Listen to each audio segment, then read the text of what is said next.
Magandang araw po sa inyong lahat mga kababayan at welcome back dito po sa PNR at ito nga mga karibin natin, kapapasok lang. Eto na, inaantay ng lahat, nakahanda na. Nako, malawakan BBM shock dito. Yan mga kababayan, patungkol po riyan ang ating alamin at bibigyan ng komento ngayong araw na ito. Pero bago pong lahat, kung di ka pa nakapag-subscribe sa ating munting channel, please don't forget to subscribe at palike na rin po ng video ito. Maraming salamat po at ito na nga, simulan na po natin to. Sawa na ang bayan ko sa magnanakaw na tao.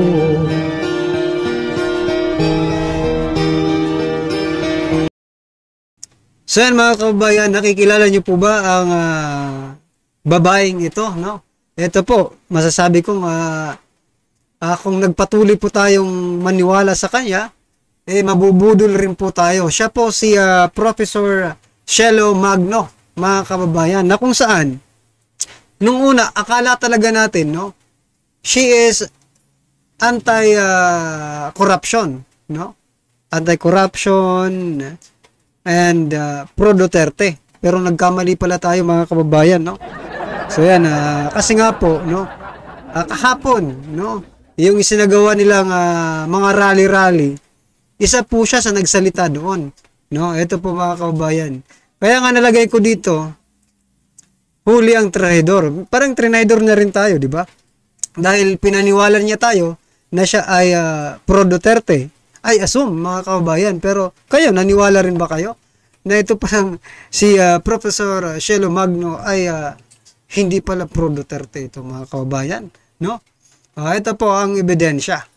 Resign all. Nandyan po siya sa nagsasalita po siya mga resign all Pero bakit ganun? Resign all. Pero mas marami ang nagsasabi na sa rallying ito mga kababayan to impeach Vice President Sara Duterte, no? Ito po ang mga photo, no, mga images. Resign all. Yan po siya mga kababayan, nagsasalita po siya sa rallying yon kahapon, no? So grabe, hindi ako makapaniwala pero okay lang at least. Ngayon, mga kababayan, alam na po natin, di ba? Magtataka kayo mga kasama niya dito no?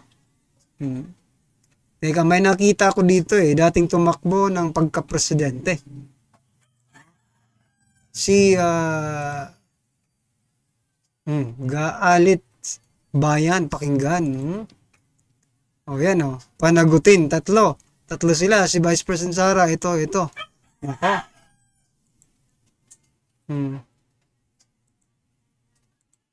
Yan po yung kahapon na sinagawa nilang mga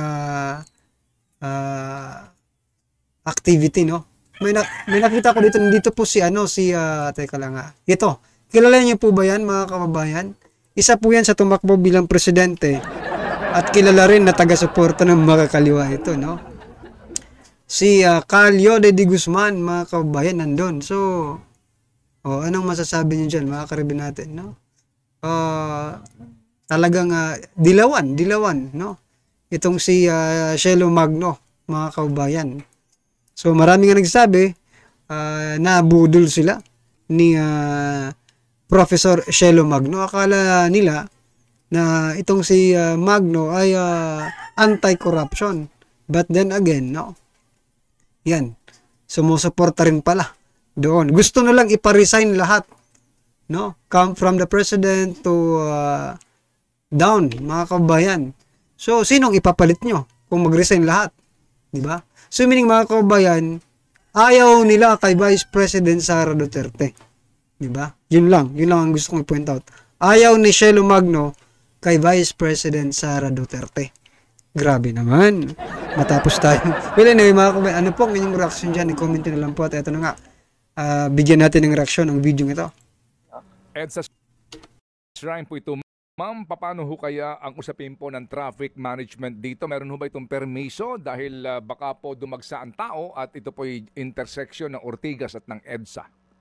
Opo, tayo po ay nakikipag-coordinate sa PNP, sa MMDA at sa local government units para po siguraduhin na magiging maayos ang takbo ng trapiko. Siyempre po hindi natin maipapangako, hindi po natin alam kung gaano karami ang mga makakapunta dito. Siyempre So, ang dami po nila, no? Mga kababayan, kahapon nakita niyo po ba? Ang dami-dami po nila umattend, no? Sa sobrang dami na antala po yung traffic, no? At yung iba nating mga kababayan ay napilitan na maglakad, no? Maglakad na lang po kasi hindi na umuusad yung traffic eh. Naglakad sila, pati sila nasama sa pictorial. Akala tuloy ng marami, lahat ng nandun, kasamahan. Yung pala yung iba gusto na umuwi kasi wala lang talagang choice kung di maglakad, mga kababayan. gaganap natin kung marami ang makikiisa. Meron ba hong preferred color ho na aming isusuot dito, Professor? Itim po, itim ang ating kulay bilang pagpapahayag ng pagkagalit sa korap na gobyerno. Kailan yan, ma'am? Kasi, ma'am, importante po kasi agad-agad na Malamang po mga within February ay Narito ang Balitang Pinoy TV.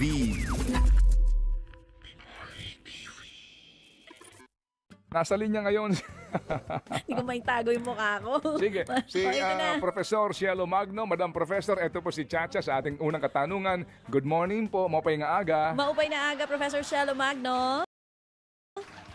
Magandang umaga po, Manong Ted, DJ Chacha. Magandang umaga po sa mga tagapakinig ninyo. Oo, magandang umaga. Thank you po, no, kahit nasa on the road, itong si Professor Shelo Magno, nandito pa rin po para po sagutin itong mga katanungan natin. May kinalaman pa rin po dito sa usap-usapang blank items dito nga po sa 2025 budget. Bago po yung inyong reaksyon dito sa naging pahayag ni Representative Stella Kimbo, kayo na po mismo, Professor, kabisado nyo po ito ang magpaliwanag sa mga kapatid po natin na nakikinig at nanonood sa atin ngayon tungkol dito sa binabanggit na explain muna natin ano ba yung enrolled bill or yung final version and yung bicameral conference committee report na pinagtatalunan ngayon na may blanco ba o wala bang blanco? Alin dyan ang may blanco? Ayan po. Kasi po ang proseso natin ng legislation, katulad na din nun sa budget, ay may ibang version ng ating House of Representatives at ibang version ang Senado. Ngayon, may representative po ng House of Representatives at may representative ng Senado. Nag-meet sila, yan yung tinatawag nating Bicameral Conference Committee. Ang responsibility nila ay i-reconcile yung version ng House at ng Senado. So kailangan po kapag yung Bicameral Conference Committee ay nagkaroon ng report, ito ay na-address na yung pagkakaiba ng House of Representatives at Senado. Kaya napaka-importante po ng Bicameral Conference Committee report. Ngayon, yung Bicameral Conference Committee report, yan po yung magiging basehan ng enrolled bill na pagbobotohan ng House at Senate. So kailangan parehas na parehas po yan at nababatay dito sa report na to. Ngayon, ito pong controversy na nangyayari ngayon ay yung Bicameral Conference Committee report ay may mga blanco. May mga blank information, may mga blanks na walang information tungkol sa budget. Pero sinasabi nga po nila ang enrolled bill, ako po hindi ko pa nakikita yung kopya ng enrolled bill, ay walang blanco at itong enrolled bill ang pinirmahan ni Pangulong Marcos. Kaya ang sinasabi naman ng Malacanang, walang blanco sa GAA. So ang pinakamalaking tanong po para sa atin, tayong mga taong bayan, sino ang nagkumpleto at nag-fill in ng mga blanco sa Bicameral Committee report? Yan nga po isa rin sa mga na-erase kanina no, ni Manong Ted dito kanina. Sino ang nag-fill in sa mga blanco na nasa BICAM report? Basahin ko lang po mismo yung naging pahayag ni Representative Stella Kimbo at gusto ko pong kunin ang inyong reaksyon. Sinasabi niya po dito, and I quote, "There are two key points I want to stress for the benefit of all. First, the enrolled General Appropriations Bill is complete with no blank allocations among its more than 235,000 line items. Second, the bicameral report explicitly authorized the technical secretariats of both the Senate and the House of Representatives to implement corrections and adjustments as required. This do not affect the integrity nor the legality of the budget." Your reaction, Professor Shelo? Yun po yung nakakatawa doon, no? Ang malaking question talaga dito ay yung validity ng General Appropriations Act. Kasi importante pong sagutin kung sino ang nagkumpleto ng mga blanco. Ngayon sinasabi ni Congressman Kimbo na inauthorize ang technical staff para kumpletuhin ito. Ang nakalagay po kasi dito sa bicameral committee report, may omnibus provision po doon na ino-authorize ang technical staff. Pero ang authorization lamang ng technical staff ay yung magwasto ng mga clerical errors. Hindi po fill in ng mga blanco. Professor, medyo nag-choppy lang po tayo sa linya. Ang authorization, dun po kayo medyo naputol. Opo. Ayan. Ang authorization po ng technical staff. So yan mga kababayan, ito pong si Professor Shelo Magno ay kilala naman po talaga natin na parang anti-corruption po siya, no? Anti-corruption. Pero nasabi po natin dito kanya, huli ang traidor kasi parang pinaniwala niya tayo na talagang anti-corruption siya. But then again, no? Parang may nagsasabi kasi or lumalabas sa ating mga kababayan, no? Na mga solidong DDS or Duterte supporters na sinasabi nila na itong si Professor Shelo Magno ay, no? Parang nambubudol, no? Pinapaniwala yung mga DDS na siya po ay DDS. Wherein, it's not. Gaya nga po ng pinakita kong picture doon, wala po tayong nakitang ni isang Duterte supporters na nandun sa kanilang rally na yon, no? At gusto pa nilang patalsikin lahat, including Vice President Sara Duterte. Ang tanong, bakit? Bakit sasama nyo si Vice President? So, at sino ang ipapalit ninyo? Yun po ang gusto kong i-point out. Pero dito po sa pinag-uusapan nila ni Sir Ted Filon, no, maganda rin na makita natin, marinig natin yung kanyang side kasi sila naman ang may alam, no? At least naliliwanagan po tayo dito sa kanilang mga sinasabi. Ay para ayusin lamang ang error. Hindi sila authorized na mag-legislate at mag-fill in ng mga blanco sa budget dahil ang pag-fill in at pag-identify ng budget, ang tanging may authorization lamang dyan ay yung mga legislators natin. So mali po yung sinasabi ni Congresswoman Stella Kimbo. Pag binasa nyo yung provision, yung omnibus provision sa kanilang bicameral report, malinaw po na ang sinasabi lamang dito ay ayusin ang mga clerical errors, hindi para mag-fill in ng blanks. Ngayon, siguro po may isang remedy pa. Kung mayroong minutes of the meeting, ang bicameral committee report na pwedeng pagbasihan ng staff para kumpletuhin ang enrolled bill ay maaaring ilabas sana ng Kongreso, no? Ina-highlight po kasi talaga nito yung problema natin na napaka-opaque ng proseso ng bicameral committee. Walang accountability sa taong bayan, walang minutes, walang documentation kung ano nga ba ang pinag-uusapan dyan. Sana kung may documentation, maaari itong mag-guide sa staff. Pero wala rin naman tayong nakikitang mga minutes. Pero babalikan ko, ang pinakamalaking question dyan, sino ang nag-fill in ng blanks? At walang authority at hindi yan pwedeng gawin ng technical committee dahil ang may sole authority para bumuo at magkumpleto ng budget ay ang Kongreso natin. So yan mga kababayan, sino nga ba ang nag-fill in doon sa mga blankong yun, no? Sino po? Yan ba ay bicameral bicam members, no? Coming from the Senate ba or coming from the House of Representatives, no? Yun po ang gustong malaman ng taong bayan. Or maybe the president itself, no? Siya na ang filled up, no? Doon sa mga blankong 'yon. Kasi hanggang ngayon hindi pa rin sila umaamin or walang nilalabas, 'di ba?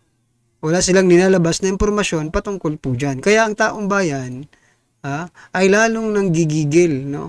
Dahil sa tulad yan ang sabi kanina ni Professor Shelo Magno, walang accountability, walang transparency para sa taong bayan. Nako, yan pa naman ang maybe kung hindi yan ang number one, it is the one of the most, no? Na dapat character ng isang public official. Mayroon siyang accountability and transparency sa kanya pong mga constituent. Kasi kung wala po, umalis na po kayo dyan. Diba? Umalis na po kayo dyan at ang ipalit yung may accountability at transparent. Ha? Para naman alam ng taong bayan kung saan napupunta ang kanilang pera. Yung kanilang buwis, no? Na buwan-buwan nilang hinuhulugan, kinakaltas ninyo. Di ba?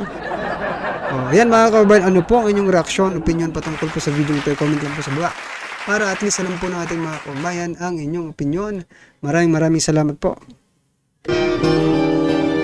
Sawa na ang bayan ko sa magnanakaw na tao.